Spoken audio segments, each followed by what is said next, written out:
Bonjour à tous, c'est Pedro, j'espère que vous allez bien.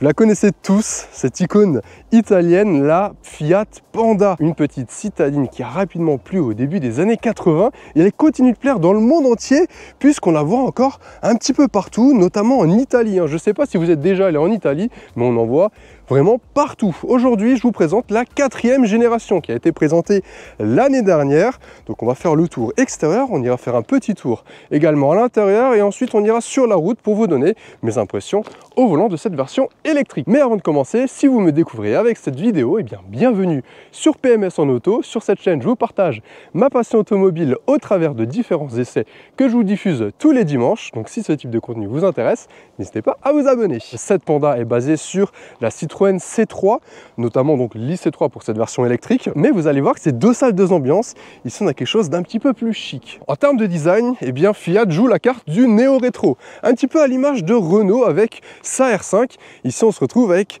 quelque chose de très sympathique qui laisse le côté arrondi de la 2e et 3e génération pour revenir aux sources avec quelque chose d'un peu plus géométrique, un peu plus horizontal et un peu plus carré comme la 1re génération. Ça se voit surtout au niveau de cette calandre ici, on a quelque chose donc de très horizontal, cette bande noire, où on retrouve une signature lumineuse ici en pixels. Alors ça balaye pas mal à la caméra, mais en fait on a un petit H ici et les feux juste en dessous. On a un petit dégradé du coup avec ces pixels qui se fondent dans la calandre et on en retrouve également un petit peu partout. Alors cette voiture est bardée de détails, On note déjà ici forcément le logo Fiat qui est décalé, ça c'est assez sympathique, c'est assez original. Généralement c'est placé au centre des véhicules, là c'est un petit peu sur le côté. Et on a ici l'ancien logo Fiat dans la calandre. Aujourd'hui je vous présente une finition Red, c'est la finition entrée de gamme sur cette version électrique. Il existe également la finition La Prima, plus haut de gamme, avec des appendices un peu plus chic qu'ici. Ici on a vraiment le modèle de base et honnêtement avec ces jantes tôle, je trouve que ça lui va super bien,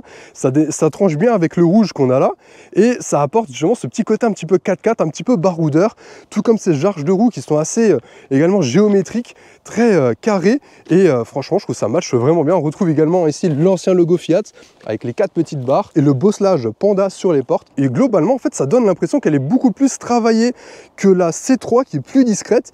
Ici on a plein de petits détails partout et franchement je trouve que ça fait plaisir. En plus de ça on a des teintes super vives. Alors ici on a un rouge assez basique mais on a également un jaune un petit peu fluo comme ça, du orange, du bleu et on a encore une autre couleur. Ça lui va super bien. Et là, comme je vous l'ai dit, on est donc sur la finition Red. Ils sont en partenariat depuis pas mal de temps, déjà sur les Fiat 500, etc. On avait déjà ces éditions-là. Autre petit détail très très sympathique ici, on a le logo Fiat de ce côté-là. Et lorsqu'on vient là, on a l'ancien logo avec les 4 barres. Sur la partie arrière, on retrouve également le design de la 1re génération avec ces feux ici, placés de façon verticale, avec la signature lumineuse également en H comme ça. Moi j'aime beaucoup ce petit béquet ici, assez droit, en noir laqué. Alors là, c'est la seule chose qui est en noir laqué, mais il me semble que sur la finition La Prima, on a tous ces inserts ici en noir laqué. Donc ça rajoute encore un petit côté un peu plus chic, et notamment au niveau des jantes qui auront aussi un design un peu plus géométrique. Donc voilà, là on est vraiment sur le modèle de base, mais franchement, je trouve qu'elle est quand même assez mignonne. Je ne sais pas ce que vous en pensez. Et à l'arrière, on retrouve encore d'autres détails, comme ici le Panda inscrit en lettres pleines, le petit sticker i pour nous dire qu'on est sur la version électrique. Et pareil, bosselage siglé Fiat. Et je viens de voir qu'on a encore l'ancien logo ici. Donc il est vraiment partout. C'est peut-être un peu too much quand même. Là, impossible de se tromper, on est bien sur une Fiat. Au niveau des dimensions, on a une voiture de 3,99 m de long, 1,75 m de large et 1,57 m de haut. Donc ça reste assez compact. Et on retrouve quand même un volume de coffre assez généreux de 361 litres sur cette version électrique. Et coucou, le petit Panda. On nous a mis ça dans les voitures, je trouve ça assez drôle comme détail. Je l'ai caché dans le coffre. Il surveille le câble de charge, voilà. Donc 361 litres dans cette configuration, 412 litres sur la thermique. Donc on a un petit peu moins de volume sur cette version électrique. On pourra rabattre la banquette divisée en 40 par 60 à l'aide de petites tirettes situées juste là. Et globalement, vous pouvez voir qu'on a le câble de recharge ici, qui prend un peu de place. Ça, c'est toujours un peu embêtant, mais rassurez-vous, Fiat a incorporé un petit détail assez ingénieux, c'est qu'on a un câble type 2 directement intégré dans la face avant, ici dans la calandre. On va pouvoir ouvrir ça, et là, on a notre petit câble, et on va pouvoir le tirer, hop, et on va pouvoir le brancher directement. Donc on aura toujours un câble sur nous qui ne prend pas de place, et ça, c'est assez ingénieux, surtout sur une citadine qui n'a pas forcément un grand volume de coffre, et hop, on le rembobine. Et voilà, et hop, on range tout ça. Ce qui nous amène aux motorisations. Ici, on est sur une version électrique, donc de 113 chevaux, 122 Nm. On a une petite batterie de 43,8 kWh qui nous permettra de réaliser jusqu'à 320 km en cycle mixte WLTP. Là, quand on l'a récupérée, elle était chargée à 100% et elle nous annonçait 300 km par exemple. Au niveau des temps de charge, le 20 à 80% s'effectuera en 27 minutes sur une borne rapide, puisqu'elle encaisse jusqu'à 100 kW.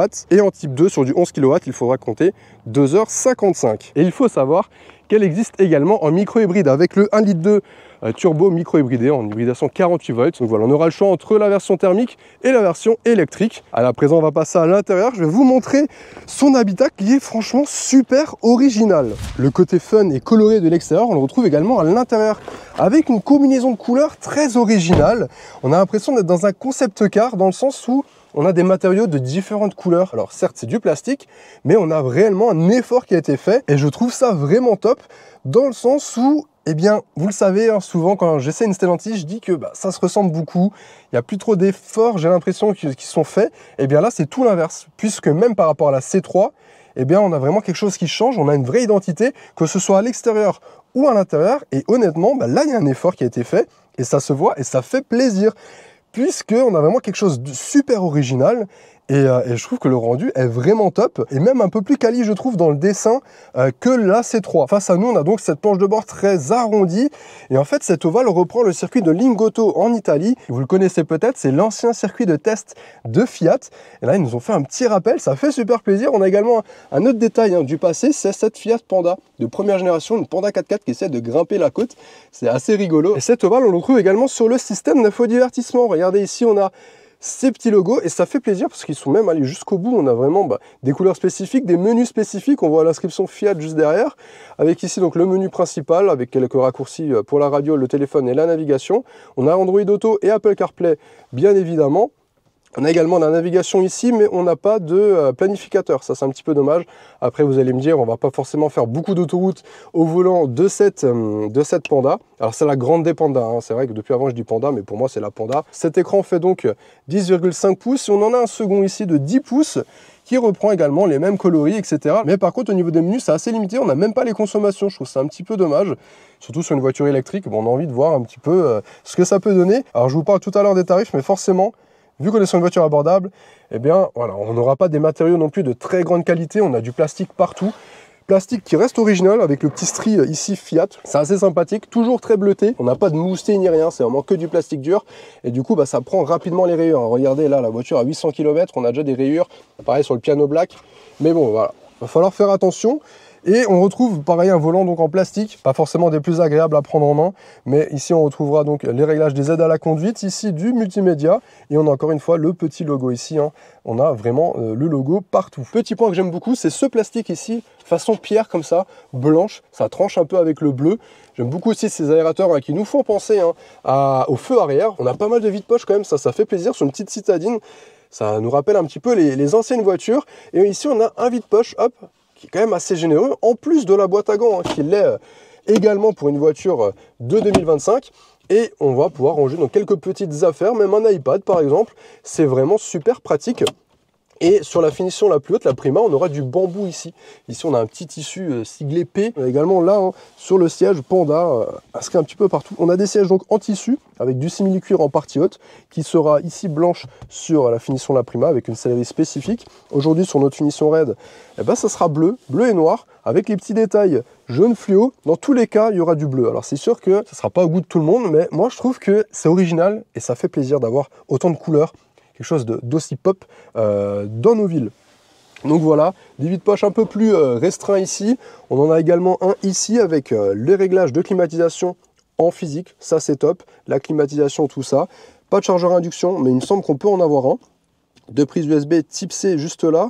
Le raccourci pour désactiver les alertes de survitesse. On reste appuyé 3 secondes et ça désactive tout. Pareil pour le maintien, l'avertissement de franchissement de ligne. Petite prise 12 volts. Et ici, donc, la boîte de vitesse qu'on a d'habitude. Par contre, pareil, c'est plastique en noir laqué. Là, ça prend les traces de doigts, ça prend les rayures. C'est pas forcément ce qu'il y a de plus esthétique. Ici, deux porte-gobelets qu'on va pouvoir compartimenter avec ces petits éléments ici qui se déboîtent. Et un autre vide-poche ici avec un porte-gobelet pour l'arrière. Donc voilà, un intérieur super fun. très pop. J'apprécie beaucoup le fait que Stellantis nous propose quelque chose d'original, comme je vous ai dit. Franchement, ça fait réellement plaisir. Dites-moi ce que vous en pensez en commentaire de ça. Et puis à présent, on va passer à l'arrière. Je vais voir ce que ça donne en termes d'habitabilité. Je viens de régler le siège à ma taille. Je fais 1m84 pour rappel et on va rejoindre notre ami le Panda à l'arrière. Au niveau des panneaux de porte, c'est exactement la même chose qu'à l'avant, sauf qu'on perd le noir laqué ici, mais on retrouve ce plastique brut partout qui reste coloré, donc ça fait plaisir. Et au niveau de l'assise, eh bien, on a un plancher qui est quand même assez haut, hein, étant donné qu'on est sur une voiture électrique. Donc voilà, il faut laisser la place juste en dessous. Donc j'ai les genoux qui sont vraiment positionnés de façon pas forcément des plus ergonomiques. On a une assise assez moelleuse. Par contre, j'ai ce petit bourrelet ici là qui revient dans le bas des fesses. C'est pas forcément très agréable, il est un petit peu dur, mais au niveau des genoux, je suis bon, il y a de l'espace quand même. Alors ça, voilà, ça reste une voiture de moins de 4 mètres, on peut pas non plus trop en demander. La garde au toit, pareil, 1m84, je suis assis bien droit, il y a quand même de l'espace, donc on est quand même assez bien assis. On apprécie que les surfaces vitrées soient assez généreuses. On a une bonne visibilité également sur l'avant, donc on s'y sent bien. D'ailleurs, en face de nous, on a une petite pochette ici pour ranger le téléphone, une seconde ici. Pas de prise USB, mais il me semble que sur la finition de la Prima, on en a. On en a au moins une pour recharger les téléphones. Ici, sur notre finition d'entrée de gamme, non. Pas d'accoudoir non plus. On va quand même tester la place centrale. Alors, on a un tout petit tunnel de transmission. Voilà, vu qu'on est sur une électrique, il est assez léger.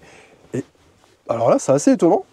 Parce que pour le coup, elle est presque plus moelleuse que les places latérales. Ok. Mais non, c'est acceptable, honnêtement. Alors, c'est sûr qu'à 3, derrière, on sera un petit peu serré. Hein. Ça reste une petite citadine. Regardez, on est plutôt bien avec mon ami le Panda. Bon, écoutez, on va passer sur la route et je vais vous donner mon ressenti derrière le volant. On se retrouve donc au volant de cette petite Panda. Panda qui, on s'en doute, est très à l'aise dans la ville. Alors là, c'est vrai qu'on n'y est pas, on est dans l'école. Et pour autant, eh bien, elle se débrouille plutôt bien. Certes, en termes de puissance, c'est assez limité. On a 113 chevaux en électrique pour une voiture d'un peu plus d'une tonne 5. Donc ça se débrouille en ville, en extra-urbain. Pour s'insérer sur l'autoroute, ça commence à être un petit peu limite.